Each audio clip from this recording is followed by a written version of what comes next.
Welcome to a very special Instigating with Clarkey and Drury. I'm Drury. This is Clarkey. We're brought to you as always by our friends at Coolbet Canada, Listowel Vision Care, the Listowel Squash Courts, See the Game, and our friends at Hanover Raceway, whose season just got underway last weekend. Don't miss all the excitement of live harness racing every Saturday from June 4th through September 17th. Post time always at 1:30 p.m. Bring the family and come have a great time enjoying the sights and sounds. We bet you'll love it. Visit them at hanoverraceway.com for details on their upcoming events. Mr. Clark. And tonight, the Ian Doig Golf Academy. The Ian Doig Golf Academy, honorary sponsor for tonight. And why not? Because look who it is. It's Mr. Ian Doig joining us. Doigy, how are you, man? We haven't talked to you since, well, look where we are, first of all. Yes.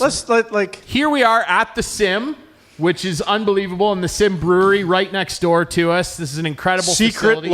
Secret location. We can't tell you where, or Doigy will kill us. Doigy, I mean, how are you, man? We're almost to the Canadian Open after being canceled for 2 years. How you feeling, man?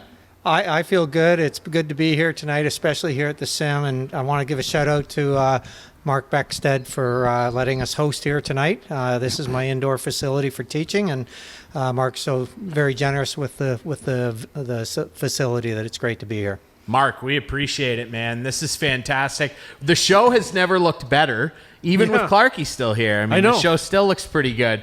All right. Should we just dive right into our last picks? Because I think Doigy. Well, we can't pick already though, because I'm not. We're not gonna pick for the Canadian Open yet. Okay, it's too early in the show. You got to prepare me for that. I wonder though if we shouldn't just get this out of the way, because I think Mr. Doig, after I won the Masters picks, this is not good. Mr. Doig might have blown us off the course. I thought he actually blew us away more than he actually did. But let's show it. Let's put it up. Let's have a look here on the leaderboard a little bit early, and then he'll just come roaring back. What was it about his game on the weekend at the PGA Championship that vaulted him to another victory? Well, he started putting really well late in the round on Friday and carried him into the weekend. But what I see with him is when he gets on a roll, he starts to hit his short irons very close to the hole. He has a lot of birdie putts from that 4, 6, 8 foot range. And when you're putting well and hitting it like that, you're going to score well.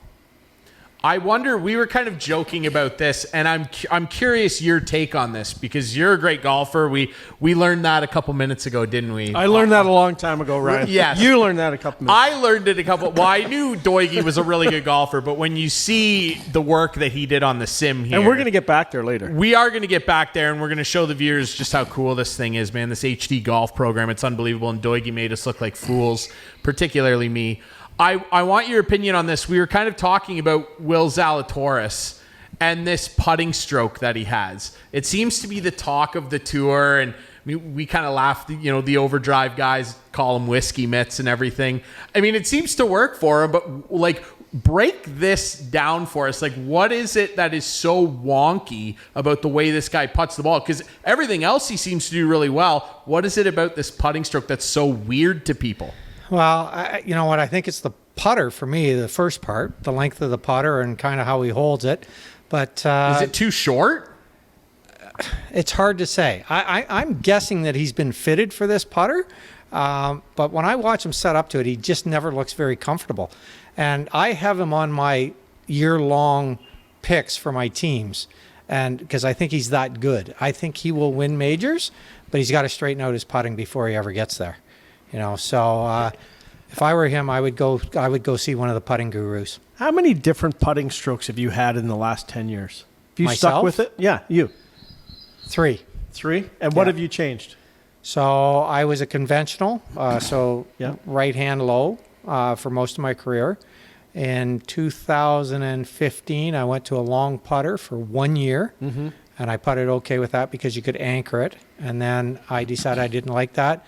I went back to conventional for a couple of years, and then in 2018, I went to left-hand low or cross-hand, and it was like 3 days after I went to that is I qualified for the U.S. Senior Open. Wow.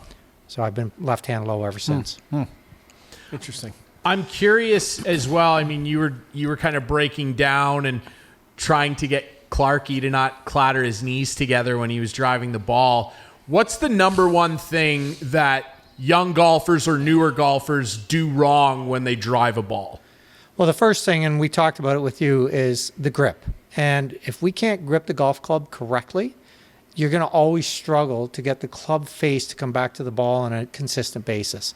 And that's always the big struggle. So when anybody comes to me, whether it's an established player or a complete beginner, the first thing I go to is the grip, and I make sure it's correct.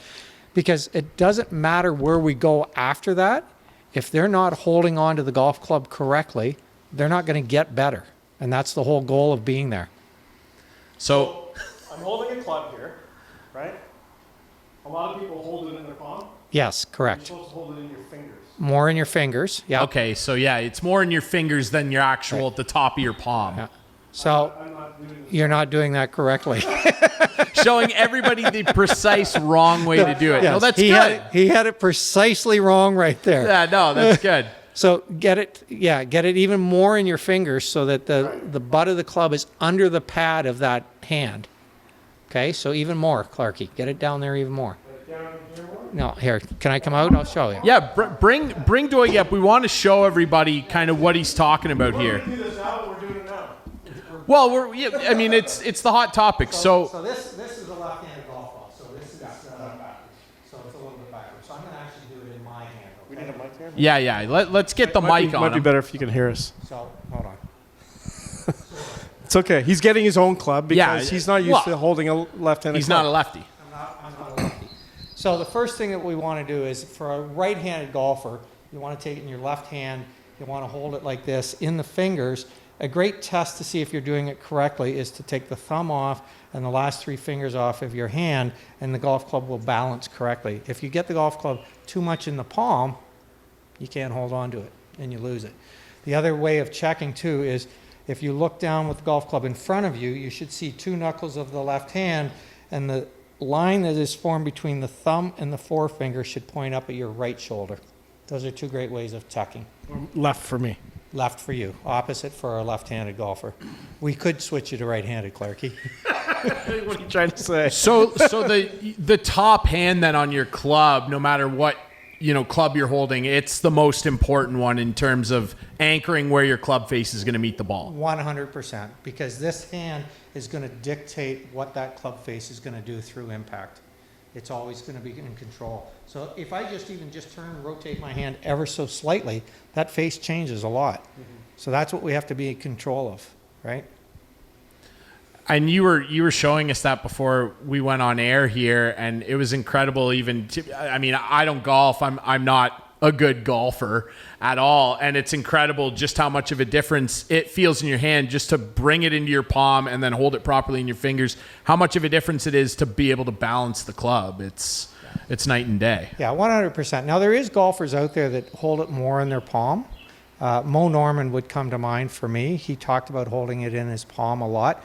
But I played a lot of golf with Moe when I was a kid, and he actually had it more in the fingers than he would actually tell people. Right. So what he was doing and what he was telling people weren't actually the same thing. Trying to hold state secrets or something, eh? Yeah. Interesting. I wonder how Greg Norman held his golf clubs at the Masters that year with the meltdown on the back nine. I wonder if we could get video to have you break down what the Shark did wrong. And speaking of the Shark, he's doing a lot wrong, or at least that's how I think the majority of the golf community feels. I mean, let's just dig into this. The Canadian Open's coming up this week. Our viewers and listeners are going to see this on Friday, a day and a bit into the tournament. But let's just talk about this LIV Golf Tour and what's going on with DJ. I mean, $150 million. He's not coming. RBC dropped him and a couple other guys. What do you make of this? Like, this is getting semi-serious here, this breakaway golf tour. Oh, yeah, absolutely. The first thing with Greg Norman, though, that kind of caught me off guard is he made an announcement that they would never go up against any of the heritage events, therefore the oldest events. Well, if you go look at the history of the game, the Canadian Open is the second oldest golf tournament in the world, and their first tournament is the same week as the Canadian Open. So I have to wonder what he's doing. I mean, he's a past champion of the Canadian Open too, so he's aware of the history of this event that's going on this week. Right now, maybe he lost sight of that during the pandemic because we didn't hold it for 2 years. LIV Golf, is there a place for it? There probably is. It's big money. I do understand that most of the PGA Tour players that are going over to play are resigning their membership to the PGA Tour. My belief on that is that they're protecting themselves for their world rankings and exemptions into the majors. Whereas if they get suspended by the PGA Tour for participating, those major tournaments may honor the suspensions brought against them by the PGA Tour, and they wouldn't be eligible to play. But if they've resigned their membership to the PGA Tour, they can't be sanctioned or suspended, and therefore their exempt status still stays in play, so they can go play in the U.S. Open and in the Masters and the British Open and stuff. So I think that's why they're resigning. It's funny because like the LIV tournament or what is it called? LIV Tour starts this week. Yeah. But there seems to be so much talk about golf this week. I think it's actually helping the Canadian Open. Like there seems to be a little bit of buzz about it because it's the first one to go head to head against it, and let's see how it works and plays out on TV. Like there's no TV contract from what I know for LIV. It's going to be on Facebook and YouTube. Yeah, and, they're independently and on their streaming it on their website. Right. And it's murky. That's correct. A friend of mine, Jerry Foltz, who was a longtime commentator for the Golf Channel, has left and he's gone over. He's part of their analyst group. He's part of their analyst group, so I haven't talked to him yet. But I will reach out to him in the next couple weeks. You need to do a little to podcast find out what's going on, right? So that's what we need to do. We'll do that. You know what? I have to be honest. I think it's good. I have a little more inside scoop to some of the stuff that's going on. If I was a late 20, early 30 guy that was playing on the PGA Tour who was scrambling, and this will sound funny, scrambling to make my 800,000 to my 1.1 million a year to get by and finish in the top 125 on the money list, and I could look over and play on the LIV Tour where I only have to play 8 tournaments. Instead of playing in fields of 156 players, there's 48 players. There's no cut.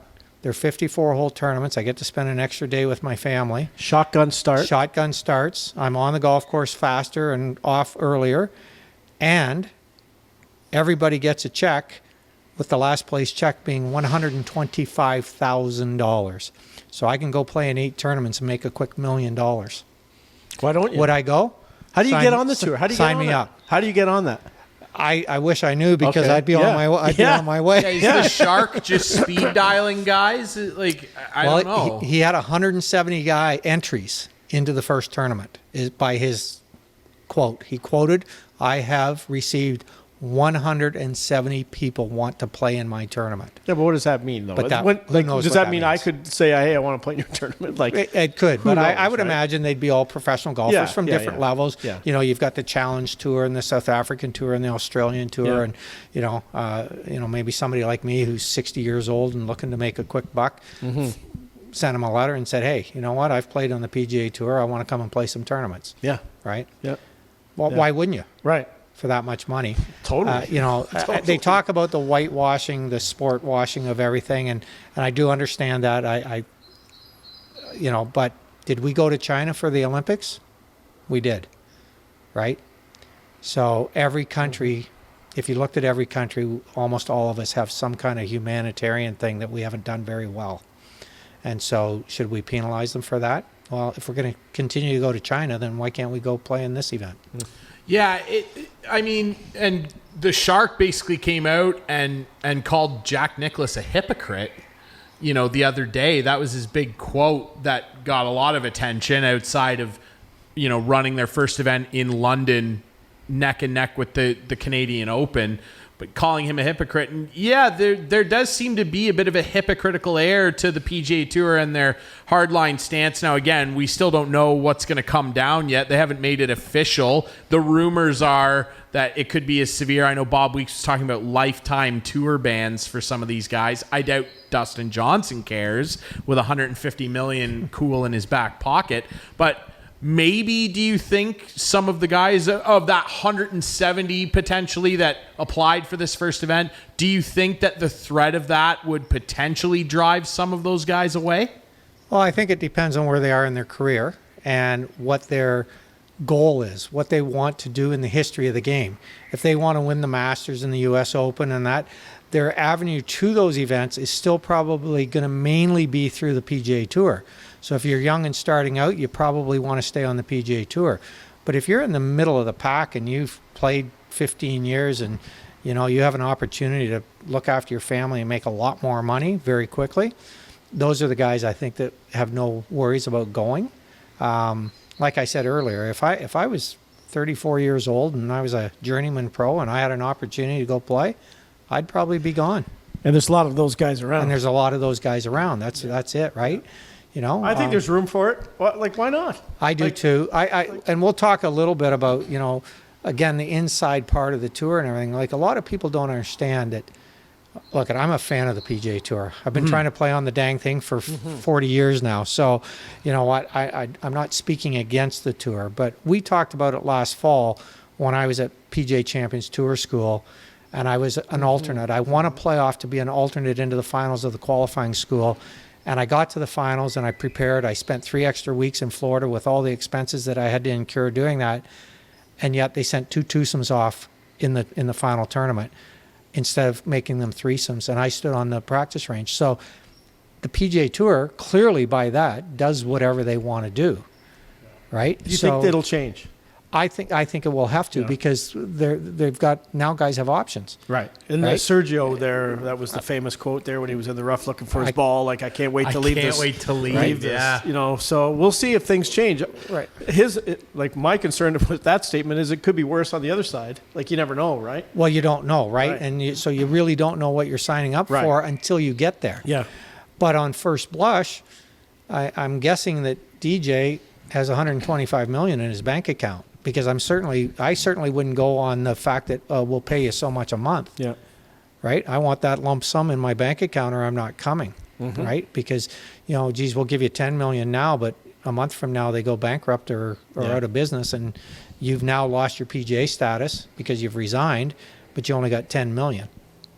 Yeah, it'd be a heck of a difference. Though that's the one thing, the people that are running this and bankrolling this, that kind of, I don't know, give me pause almost, because it's anytime something new, like Clark, I mean, you would have experienced this and you'd remember this too. This is before my time, but when the WHA started. Well, and look who was the star of the WHA.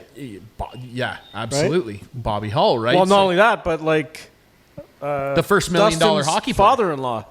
He played in the WHA. He did for a year. Did, right? Absolutely. Wayne Gretzky. With Mark Messier, right? Yeah. Like Gretz was never drafted, right? Because, of course, Yeah. Peter Pocklington bought what were they? The Indianapolis Racers. Yeah. And moved them to Edmonton, became an NHL. Yeah. So he was only 17 when he played and he was there only too. 17 years old, right? So he couldn't be drafted. That's why he wasn't drafted. Exactly. But he was considered a pro and property of the franchise. Right. Well, Pocklington made out pretty okay for himself for about a decade. It's an interesting thing, but that's what gives me pause with this, right? Is, for people that maybe aren't familiar with this sports-wise, the one thing I could equate this to is everyone's saying, oh, this new thing's coming along, it'll fail against this established PGA Tour, it'll collapse within a year. I would, pause to think that the Saudis have a lot of money. They basically own the fuel industry. And the one thing I can equate it to is the soccer world. I'm a big soccer nut. And Saudi owners have bought teams. We're talking Sheikh Mansour and the group that bought Manchester City. Manchester City couldn't do anything. They couldn't do anything. They were the extremely little brother of Manchester United, who had all the big players, all the money and everything. Don't get in a tangent about soccer. No, I'm not going to. I'm just saying that they were a nowhere franchise. And I'm not trying to be disrespectful to Manchester City fans. It's just that they were an afterthought in terms of English soccer. Now they're the first team you think of. That's with right. Liverpool. Yeah. But Manchester, because Sheikh Mansour bought them and absolutely pumped hundreds of millions. He spent now over $2 Money billion. talks, right? He spent over $2 billion in the give or take 10 years that he's owned that club. I mean... And now they're number one. And now they're number one in England, certainly. They still can't win the Champions League. And I would just say that to everybody who's going, oh, this will never work. Money, you said it. Hey, AC/DC, money talks, baby. I mean... I don't know. You know what? I'm looking at it, and I definitely think there's a lot of money there. And Yeah. you know, from a golfer's perspective, would I like to see it done a little differently? Sure. I mean, In what respect? well, pump some of that money into the Asian Tour and the European Tour and the Senior Tour and stuff, and build those up, but where I think about it is, Greg Norman has a burr up his ass. Okay. It seems that way. Oh no, he does. He came up in, I think it was 1991 or 92. He came up with the idea of the World Golf Championship Series. He wanted to have 8 tournaments sanctioned by the PGA Tour, inviting the top 50 players in the world for major purses. And he came up with the idea. He produced it. He came up with the idea, and he pitched it to Tim Fincham at the time, and the PGA Tour shut him down. And 2 years later, they came up with the World Golf Championship Series, 8 tournaments, top 50 players in the world playing in them. So he's got to burr up his ass. So his whole issue is he feels slighted that they essentially, in his mind, stole his idea and are bankrolling off it. 100%. Interesting. Yeah. Can we go on to the Canadian Open now? Yes, let's St. talk Canadian George's Open. in Toronto. Yeah, I'm St. sure you've played it. Great golf course. Great. Tell us about it. What's great about it? You know what? It's an old park-style golf course, tree-lined. A lot of undulation changes from tees to greens. A lot of slope in the greens. Hopefully, the rain is done for the week. I remember the last time we played at St. George's, we had a lot of rain. If I remember correctly, and it was lift clean in place and delays and all kinds of stuff. I do that all the time, by the way. Yeah. So hopefully that's over with. It's a really, really good golf course. I haven't been on site, so I don't know what the rough is like. I'm assuming with the rain and everything, it's going to be pretty heavy and pretty thick, bluegrass. I would guess that the winning score, if it stays dry, the winning score will be somewhere in the neighborhood of 10 to 12 under for the week. I don't think it will go much lower than that. It's kind of a neat course for me because I grew up in Etobicoke. Yes. So I used to pass that golf course on the bus all the time. So it's kind of neat to see them play there. Have you played it, Clarkey? No, I've never not. played it? No, I haven't played it, but it's kind of neat just to have it in my home borough, as it was called back then. Yeah. But give me like 3 guys who you think have a really good shot at winning this. AKA, give me your draft strategy for the picks later. You don't have to That answer. was a You don't have to. sneaky We'll talk about it question. later. I was in front of that, Drew. There was no chance He there was was going to any. give the worst ski guy. Yeah. Mike Weir. Actually, give me 5 guys. Oh, gosh. Yeah, no, I could come up with 5 good ones. We'll talk about it later. Kevin It's okay. Stadler, Mike We're going to go to the Weir, simulator soon. We're going to go to the simulator soon, then we'll do the picks after that. Absolutely. All right. We'll take a quick break here, and when we come back, we'll saddle up to the simulator here and see if Clarkey can get rid of his nasty slice into the ocean. You're going to say cough. I got my cough back. Good. Yeah, that's a good sign. You're engaged. You're ready. We'll be right back here on Instigating.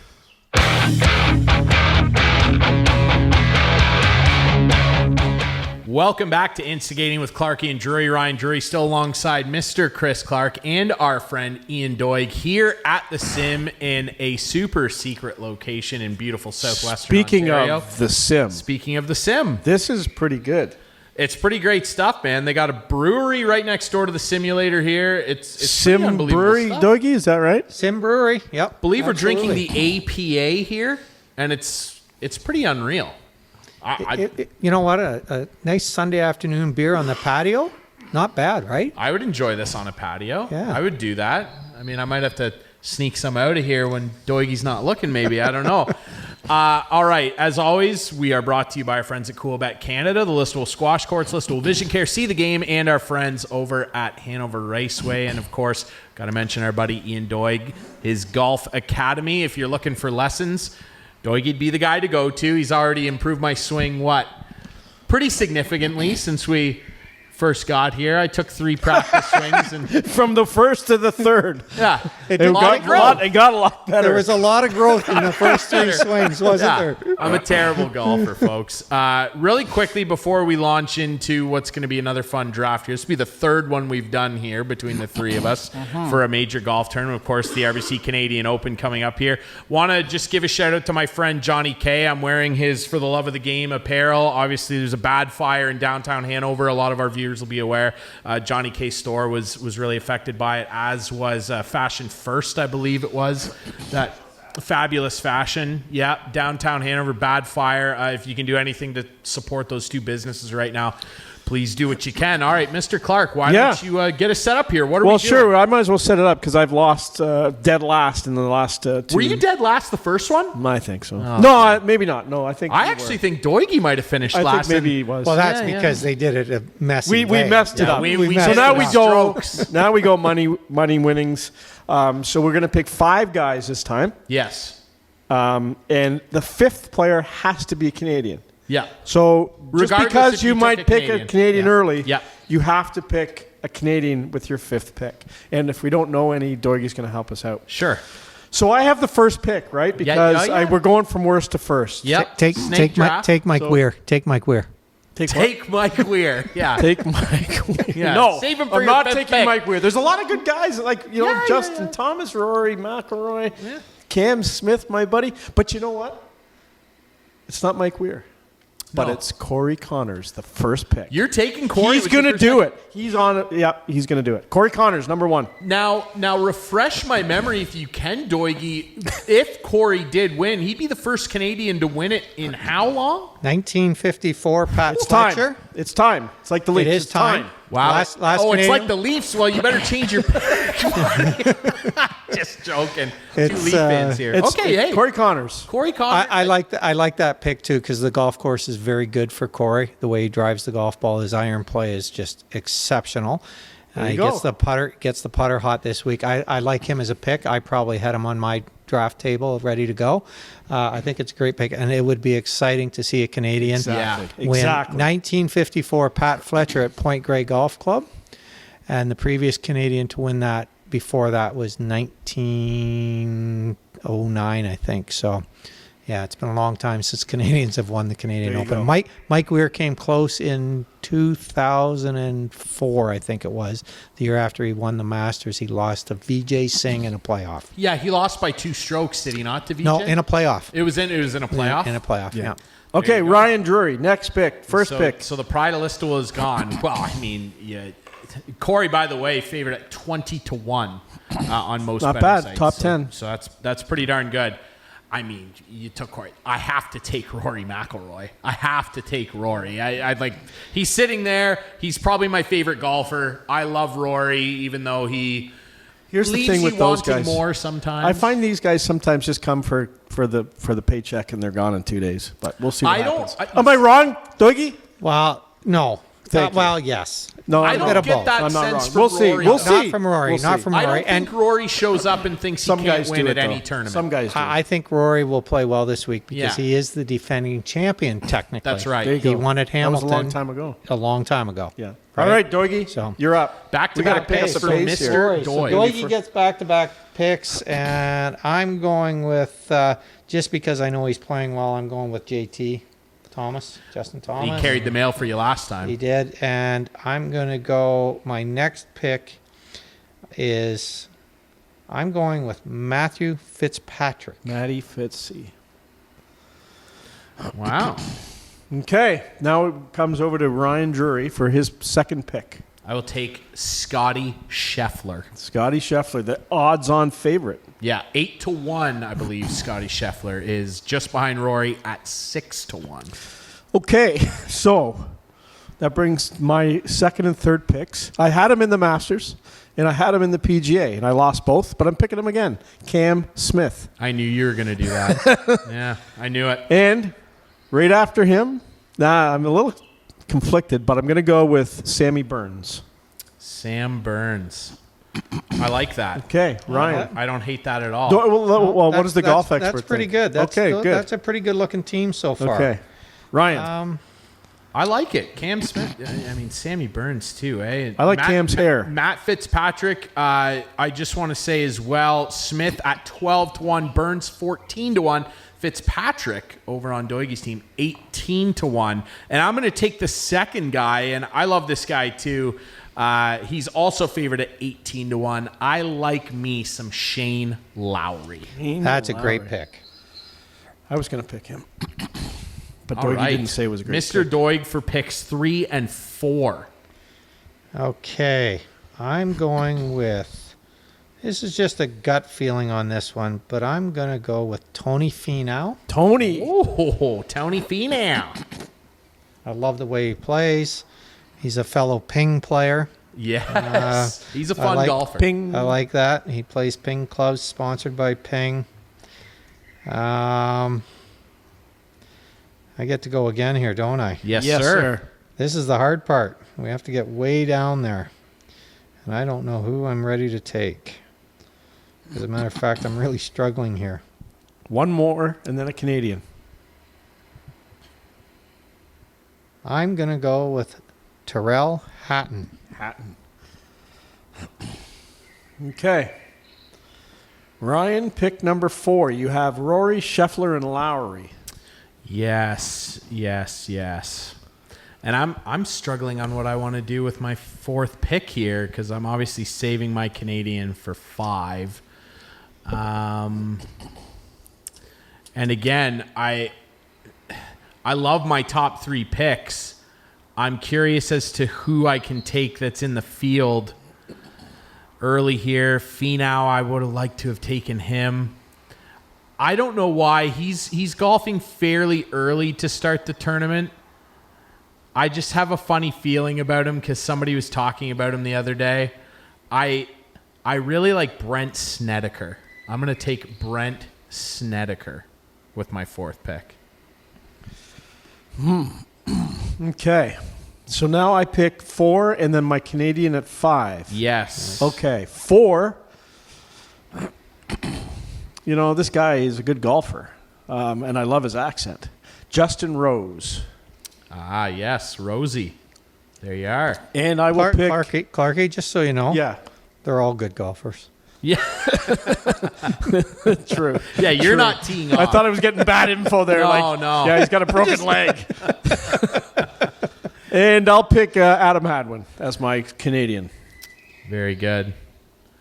Mr. Hadwin for your Canadian. So that'll bounce to me for my final pick. My Canadian. I got to take Mac Hughes. And Doigie wraps it up. You can't pick yourself. You're not in the field. I'm not this playing week. this year, unfortunately. And don't pick Mike Weir. I'm not picking Mike Weir. I can tell you that too. Yeah. I'm not picking Mike Weir. I have a question about him really quick after you make your pick, Doigie. Okay, just give me. I'm scrolling back down here. I'm trying to see what Canadians I have left here. Well, So you're the one that said there were tons in there. There's There Nick is. Taylor's there. Yeah. Yep. Gligic's there. Davison. Leonard. I'm going to go with Nick. Nick Taylor to round it out. You know what? I have to go with Nick Taylor because one of my claims to fame is I was very fortunate to beat Nick Taylor in a playoff to win the World Par 3 Championship in Bermuda a few years back, and a couple months later he won at Pebble Beach. Wow. Ah, interesting. So what you got to do then to ensure something for yourself here is rip down to St. George's right after this and have a quick round with him, beat him, and then he'll win this whole thing. that's right. Get him incentivized to play well. Right, exactly. All right. Okay, good. Let's review here. Mr. Clark, who had the first pick, he took the pride of Listowel. Corey Connors, he has Cam Smith, he has Burns, he has Rose, Hadwin as his Canadian. I have Rory, Scheffler, Shane Lowry, Brent Snedeker, which is a little off the board, and Mackenzie Hughes, and Ian's got his boy that won him the last tournament draft, JT Fitzpatrick, Tony Finau, Tyrrell Hatton, and of course Nick Taylor is his Canadian. Pretty solid teams. I mean, I like mine a lot. I like mine. Yeah, I'm sure you do.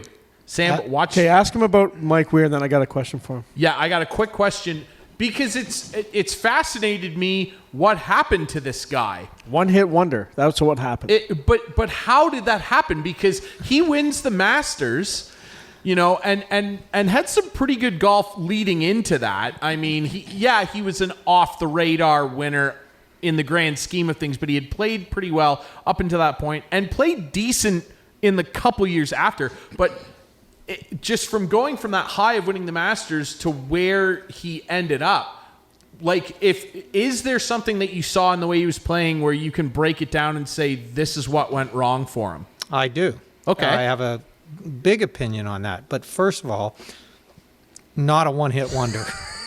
Not even close to a one-hit wonder. Yeah, like he won some significant tournaments here. Okay. Yeah, sure. Winningest male golf professional Canada has ever produced on the PGA I'm just Tour. not a fan. But All go right. ahead. Won the Masters. How many players have won one major? Hold on. in their I don't know if career? we got this. We can't get this on camera. There's but a bird There's on- a birdie on the window. Yes. Like, is that the best thing ever? There's a bird on the window at a golf Yes. facility. He's there all the time. Mike Weir could have used a few more of those. He could have. No, Mike is a lot of times Mike's underrated because what a lot of people don't realize that, I mean, he made it as high as top 5 in the world rankings. At one point in time, near the end of his career, he was in the top 25 of all-time money winners. He's not there anymore because the money has grown so much recently. Yeah. It's really hard to stay in there. But top 25 of all time, when you're talking about some of the greatest players in the history of the game that played, right? It's really like, I was a big Mike Weir fan when he was playing. The big mistake I think Mike made, and I've seen this happen a lot of times. I mean, I think about Ian Baker Finch. He won the British Open. I think about Ben Curtis won the British Open. My friend Todd Hamilton won the British Open. They would be considered one-hit wonders. But Mike Weir won, 7 other times on the PGA Tour, which is an incredible career. But Mike went and started chasing a better golf swing.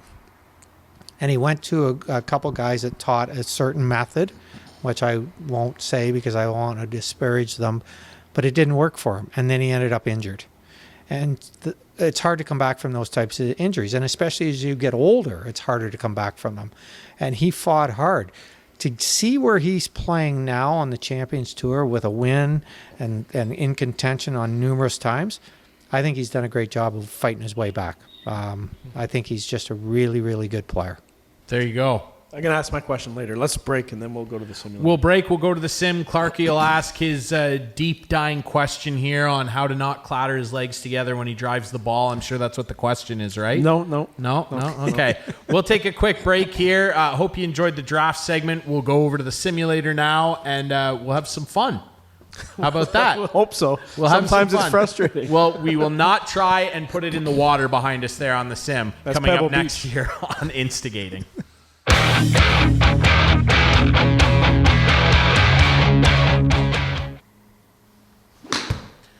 Welcome back to Instigating with Clarkey and Drury, brought to you by our friends at Coolbet Canada. Clarkey working away on his swing here at the Sim, the super secret location. Still joined by our friend Ian Doig of the Ian Doig Golf Academy. And Doigy, Clarkey's working on some chipping here. So what is he working on, and where does he need to improve here? Well, what we've got him doing right now is his hands rotate too much during the golf swing, and he rotates the club face closed. So he misses the ball to the right of the green on the majority of shots. So that's why he's kind of shanking it over. It's not a shank. Well, Yes, we wouldn't call That's it a a dirty shank. word. That's a dirty word. We wouldn't call it a shank, but basically what he's doing is he's over-rotating his hands, and the ball is starting too far right of the target. So if we really want to, we can walk over here. okay, yeah, you guys go check out this unbelievable simulator thing here. So break this down. Right here, if we look at the stats on this last shot that Clarkey hit, his club path is 0.6 degrees from inside out, which is perfection. We love that. Perfection. Perfection. 0 would be perfect. So it's almost perfect. Wow. But then we look at his club face angle, and it's closed by 2.3 degrees. So the golf ball is going to come off the face of the club heading into the right, because he's getting the face to rotate too far closed through impact. So what we're trying to get him to do is not rotate his hands so much so that the path and the face match up better. So how does he go about doing that? Show us what he's doing wrong and how he can fix it. So Clarkey, you hit a shot here, and we'll have Doigy break down exactly where it goes wrong. So what I've been working on, though, is my hands, right? Like as Doigy said, I got to get my hands going early in the right direction, right? Correct. Okay. So he has this tendency to want to rotate his hands behind him like that on the way back. Right. He's And not I'm keeping him still through the path. exactly. I want him to keep them stiller on the path back for the first foot. Yeah. So I gave him a trick a while back to feel like he's shaking hands with somebody standing back here, and that will stop his hands from rotating inside the line too much. And he's getting better, but he still, again, over-rotated that one. So I'm looking over. His path, again, was 0.7, and his club was closed 3.3 degrees. So the ball's going to go right every time. Okay. And that's what problem I've been having. Everything's right. Everything's right. Not correct. Not correct. Right. Yeah, just the delivery. That was better. That was better. So That looked better, yeah. He knew right away that it was better. But here's the thing. His path on that one was worse, but it matched up with the closed club face, so he got away with it. But So inside out is what I'm also aiming to do, right? 100%. Inside out, yeah. So he was swung from the inside, which is closer to his body, towards the ball, of 2.1 degrees, and the face was closed almost the same amount. So he ended up with a straight shot. Ah, okay. So I can see what you're talking about as as soon as he lifts his club up, he's opening his wrists up too much as he swings back, and that's what's going to cause him problems. Right, 100%. So we'll let him see if he can hit this one better. Well, Actually, not bad. Actually, That- this one's quite good. He hit it a little too far, but again, look at the path. The path is 0.5, which is spectacular, and the face was open 1.5. So the ball would stay to the left in that case. so he actually hit that a lot better. He just hit it too hard for where we're. Exactly. So we'll let him hit another one here. There, another very good one. There it is, a little closed on the club face, though. So again, we go right back, and that's his thing. There he is, 0-0 on the path. Wow. Perfect. But closed 2.5 degrees where the ball went to the right. Yeah. So the two things that affect the golf ball are the path of the club and the face angle at impact. Yeah. So his face angle is closed, so the golf ball is going to go to the right for a left-handed golf. How many 0-0-0-0-0s have you seen? I've never, path and face, I've never seen it. A friend of mine, Laird White, who was the guru for the TrackMan, he told me he had only seen it about 3 times, and he figured he had seen 5 million golf swings. That's a pretty good one, Clarkey. That's not bad. That's the telling tale. There you go. So the face is open on that one, right? So he didn't rotate it closed.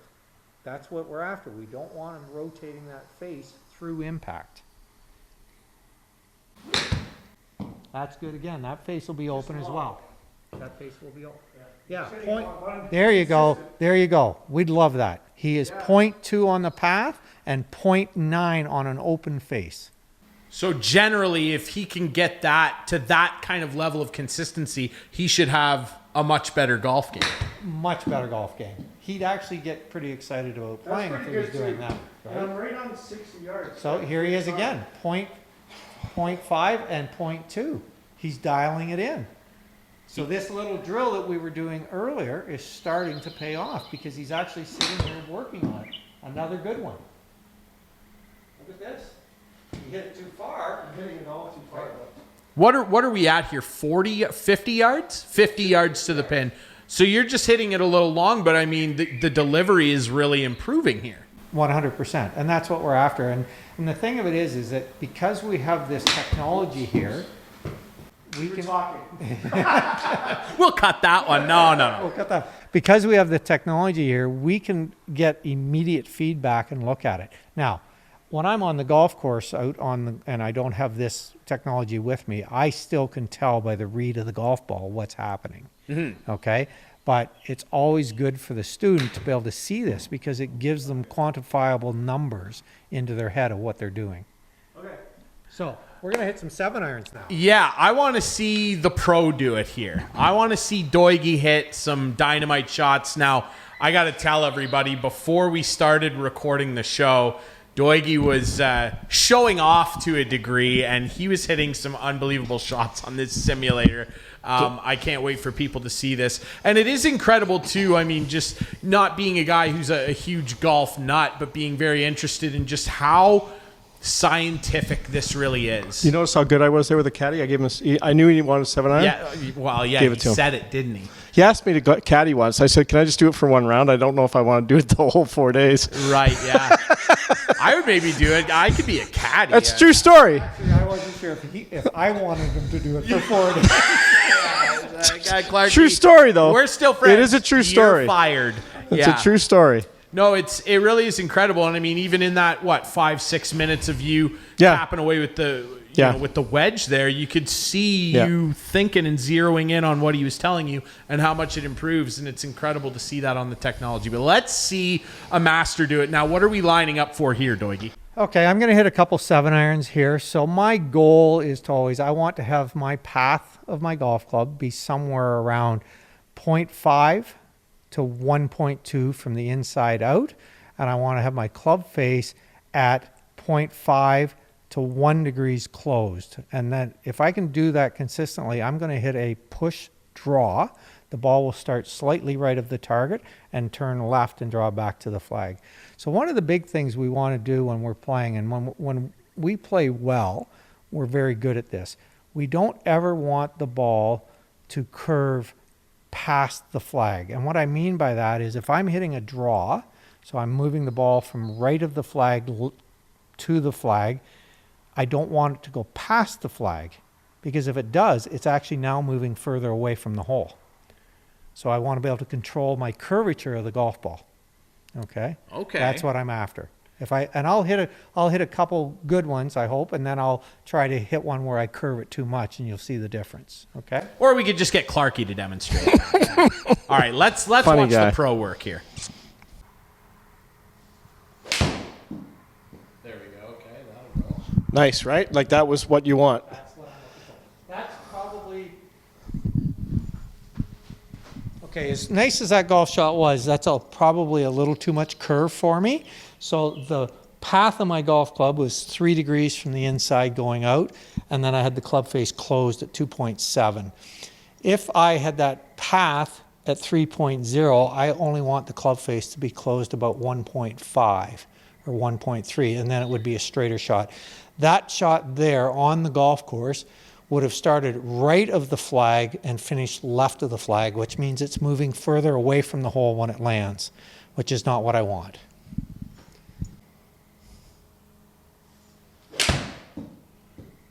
That's a fine looking shot.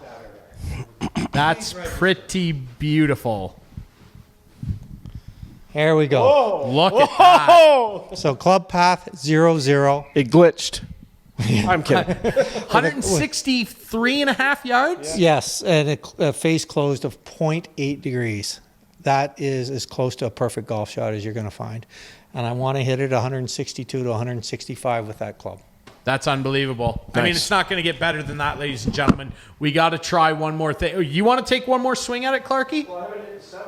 Okay, we'll give you one. And then we'll look at, we'll give him a couple. Yeah, we'll give you one or two. Let's see if he can get a 0-0 going here or not. Yeah.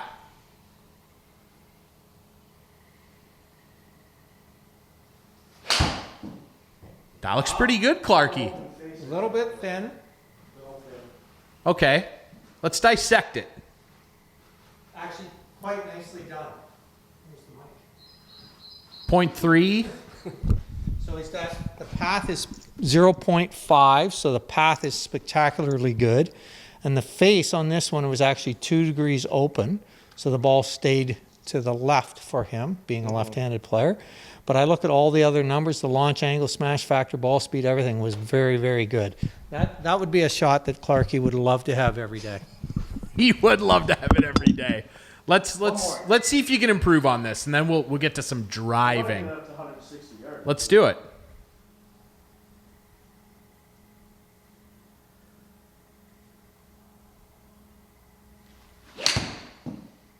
Yeah, another good ball. Open again, though. I could tell. I could tell I was open again, though. Yeah, so here the path is quite more severe from the outside in, but he counteracted that with having a more open club face. So this is where some players get confused, is we want these numbers to match. So this one here, the ball flight was actually straight or relatively straight because the numbers matched. Club path from the outside to the in, but with an open club face of almost the same degree. So it ended up being a straight golf shot. But I don't like it. I don't like it either. It's Right. not going to make you be better in the long It's when they say that- you got away with it. You got away with one.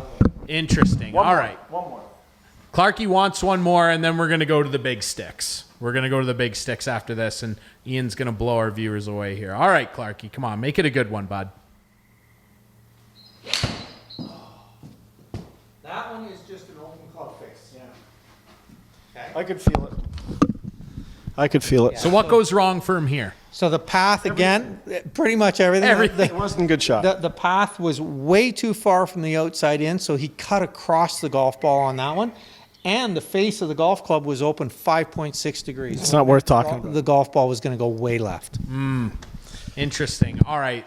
Let's get the big sticks out here, and we'll watch Ian slam a golf ball. Now, before we started recording, Ian was showing us this cool technique that he uses to kind of warm up his driver with these weighted shafts, which is pretty unbelievable. Yeah, he's got the 3 of them here. So tell us a little bit about these and what each one of them does and the purpose of it.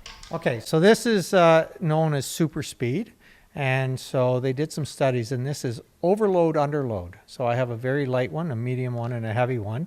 And I swing a protocol that was designed to help make me build speed up into my golf swing. And so I swing the lightest one as hard as I can 3 times, both right-handed and left-handed, then the next heavier one, then the heaviest one. And then I do that again, adding a step into the golf ball. And I do it from right-handed and left-handed. And then I finish off with one swing with the lightest one, and then I go. And so earlier this evening, we did a little test. My first driver swing of the night, I swung at 104.5 miles an hour. After I worked with my super speed shafts, we had it up to 110.7, which is a significant increase. I mean, it's over 6 miles per hour, and I mean, that's significant because you were saying that could be the difference between 22, 25 yards. Yeah, absolutely. It's roughly about 3.3 yards per mile an hour club head speed. So that's a big difference. And if I can get it to where I'm swinging at 110 all the time right now, for a almost 62-year-old, that's pretty long. It's pretty darn long. Let's see it in action here. Doigie's going to show us how to drive the ball properly, and then we're going to get a look at Clarkey and see where maybe we could improve it. How long is this hole, Doigie? 250 to the last flag. 250 to the last flag. The sound of that is incredible standing right there. Holy cow. He's well past the last flag. No, try it again. No? There we go. 290. So I'm pretty happy with that one. Yeah. My path here is 1.4 degrees with the club face slightly open at 1.2, which is, I'll hit a high cut with that, which is exactly what that ball did. My club head speed's 107.3 with a 2,700 rate RPM spin rate. I carried it 250 and it ran out an extra 40 yards, so I got it to 290. So If you had to hit that in the middle, you healed it. well, I think that because of the camera angle, this sometimes says heel. I like that hit. I'd take that one every time. That's pretty guess. darn impressive. 250 yards of carry. That's unbelievable. So, Doigie, when you go to set up to drive a ball, which, I mean, I would just assume looking at it is probably the hardest thing to try and master in terms of golf swing is driving a ball properly. What is, you would disagree?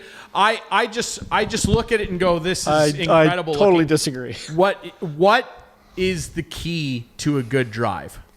Well, obviously technique, and it goes back to the grip again. I was very fortunate that when I was very young, I was established with a very good grip, and I've carried that through my career. But it's everything. Like you have to have a proper grip, proper posture, proper ball position, proper aim. If you don't have any of those things, it doesn't matter what the golf swing looks like. It's not going to go where you want it to. But after that, it's having a one-piece takeaway with good extension, accelerating through impact, and swinging to a finished balance position. And that's all information that I gathered from hanging out with Mr. Palmer. So that was kind of cool. Not a bad guy to get some tips from. Now, I also am curious, when we were still goofing around with the 7-irons, Clarkey kind of asked you, how's my stance? And you had pointed something out to us earlier tonight about the differences in how you set up depending on the club you're holding. You kind of had like a little cardinal rule that you use. What is that? Yeah, so Clarkey has this habit of having a much wider stance than he needs. And so I always want to work with him to get this stance narrow. So when we have the shortest club in our bag, in our hand, which would be a wedge or a sand wedge, I want the outsides of our feet to be roughly shoulder width apart. And then we widen the stance with each shot after that with the club as the club gets longer, until when we're at driver, the insides of our feet are roughly shoulder width apart. Any wider than that, it restricts your hip movement. Any narrower than that with the driver, you'll lose your balance. Is that what happened to Clarkey on that drive just now? I didn't see it, but I'm looking over at the monitor here, and the path was way outside in, and the face was closed, so it looks like it was a pretty hard hook. It looked that way.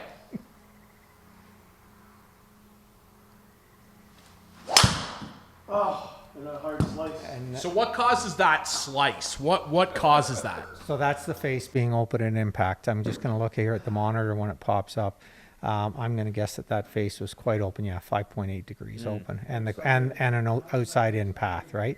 So he's struggling right now, but it's really funny when the average player comes to me for lessons. Typically, what starts to happen is the longer the club, they start to swing harder. They want to hit it farther, and they isn't always the right thing to do. Sometimes more calm is better. He's actually hitting it worse now because he's trying so hard, right? So a lot of people, including Clarkey right now, they're just trying to get nothing but hard contact, and they're not focusing on the fundamentals of bringing the swing in properly. Yeah, it's always about fundamentals. Well, that's a worm burner right there. Yeah, you just took somebody out. Right. And here's the thing, it's always about fundamentals. So the thing that I always hear when people come for lessons is, I want to be more consistent. But the thing of it is that they're not willing to put in the time to build more consistency. And what I mean by that is they got to work on their grip, their posture, their ball position, their aim, and all of those things, and slowly work at it. But most people aren't willing to put in the time. I mentioned to you earlier that I spend hours in here hitting golf balls. And there you go. See, now there's somebody that 2 swings ago hit a worm burner, and now he's just hit one that went high up in the air and not very far. Well, so after you get the fundamentals down, because fundamentally there, Clarkey basically did everything right. Where can you start after you kind of, pick away at the intricacies of your swing and getting that hook and slice out? Where can you start to try and generate more power? Yeah, that's a great question. So the big thing is that the power is built from the ground up. So you have to understand where leverage is and how to use your feet with the ground properly and push at the right time. Your hips have to open at a certain speed. The thing of it is a lot of people try to get their hips to move faster, but if your hips move too fast and your arms can't keep up, you get out of sync and now you hit bad golf shots. So it's about syncing everything together. So Rory Mcilroy has the fastest hips on the PGA Tour, but he also has the fastest arms. And that's why he hits it so far. JT has fast hips, and he also has fast arms. If you took my golf swing and gave me Rory or JT's hips, I'd hit it all over the planet because my arms can't swing that fast. I've never trained them to do that. Too high. All right, Clarkey, should I show Clarkey how to do this? Yeah. No, you give me a little quick lesson. Let's get an Figure out what I'm expert doing wrong. here to just kind of break this down on what Clarkey's doing wrong. At 200 yards, That's not terrible. unreal. No, that is awful. Yeah, it's That is not was that because he dug too much under the ball? So actually not under the ball. He came down on too steep of an angle into the ball. So he didn't have I didn't really see the swing, but based on the numbers and based on what the flight of the golf ball did, tells me, he swung at it at almost 100 miles an hour. He was too steep into the ball. Therefore, it had way too much spin on it, and it popped up in the air and didn't go anywhere. No, it wasn't a good swing. I'm much better on the course. Well,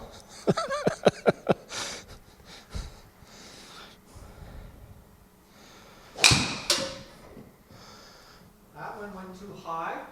I'm going to say that's going to be about 265. Doig reckons 265 there, which Clarkey would have taken on his last one. 248. Yeah, very bad swing, that one. But for me, that one, I still look at the numbers here, and the numbers are okay from the path. I'm okay with that. The spin rate jumped way up, and so therefore the ball went higher and went out to the right because my face angle was a little bit off. It's amazing how much of a difference such a little thing makes. Like, you just wouldn't think it. Let's see how he improves on it. I got a big tournament coming up in 2 weeks. And this one should be a good one, I think. That looks a lot better. I would take that drive almost every time wherever I played. Now, I know, just in closing, chatting a bit about driving here, you were telling me a little bit and kind of mapping out how you drive through the ball properly. And what we saw with Clarkey's last drive was you said that he kind of got on top of it on too severe an angle, too steep coming into the impact with the ball. How do you kind of work on utilizing your hips and your shoulders as you swing through and find that ideal swing pattern? Yeah, you have to learn how to sequence everything in the right order. The hips have to go first, but you also have to have some width through the swing. Clarkey will try to have that here on this one.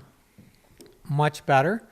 He says he towed it a little bit, but the path into the ball was much better. The spin rate won't be as high, and therefore he's going to end up having more distance out of it. So spin rate went way down actually, and he added another 30 yards to the shot. It could be better than that still though. Right. And it's interesting too, just that you had mentioned too, when you get kind of to the apex of the top of your swing, you're already starting to open your hips up and then driving through with your shoulders on the rotation. Yes, big time. Yeah, the first thing that has to start going for the downswing is the hips. And the guys that hit it the farthest, their hips are moving towards the target before the golf clubs hit the top of their backswing. It's incredible. Well, Clarkey, what do you think? Do you want to have one more for time's sake here, and then we'll let Doigie tee off one more really good one, or what? No, Doig, it's all Doigie. It's all Doigie. I'm Clarkey's good. had I'm it. good. Clarkey's had it. I'm good. You don't want to do closest to the hole for one? Oh, yeah, sure. We'll do a little close to the hole contest at the end here. My last swing, I think, was about 107 miles an hour. Sorry. Yeah. My last swing was about 107 miles an hour. So I'm going to go at this one pretty hard. I'd like to get it up over 110 today. So let's see what we can do here. And if you're listening He did it earlier. if you're listening to the audio podcast, please try to find it on Whiteman or YouTube to see what we're doing here. This is a very visual show today. Here we go. That's smacked. God, the sound of that. That smacked. The sound of that. And look how straight that goes. Yeah, it's his equipment. That's immaculate. What's our swing speed? Only 106.9. Only 106, I but still got it 274 274 yards. What I really like is the spin rate went down to just above 3,000, but the club face is only open 0.2 of degree and the path is 1.8. I'm going to hit a high cut with that every time that golf ball is in play, no matter what golf course I'm playing, and I'm quite happy with that. The smash factor could be a little bit better, but my spin rate is a little bit high. If I brought that down about 500 RPMs, I'd get another 30 yards out of it. Really? Unbelievable. It's incredible stuff. All right.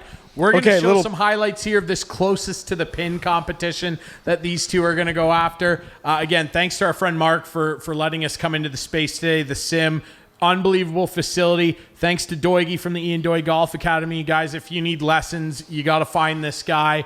I mean, look at the improvements that he's been making with Clarkey here, just the tweaking. It's unbelievable stuff. IanDoigGolf.com. IanDoigGolf.com. Please hit him up if you need lessons. in Southwestern Ontario, this is the guy that you want to come and see. All right, that's been it for us here at Instigating. We really appreciate everybody watching. Doigy, we really appreciate you doing this, man. Good luck with your picks. I think my team's going to take it at the Canadian Open, but we'll see. We'll have to see, won't we? Good luck. We will have to see. I'm not going to beat him on the golf course, that's for sure. All right, we appreciate everybody watching and listening, and we'll see you next week.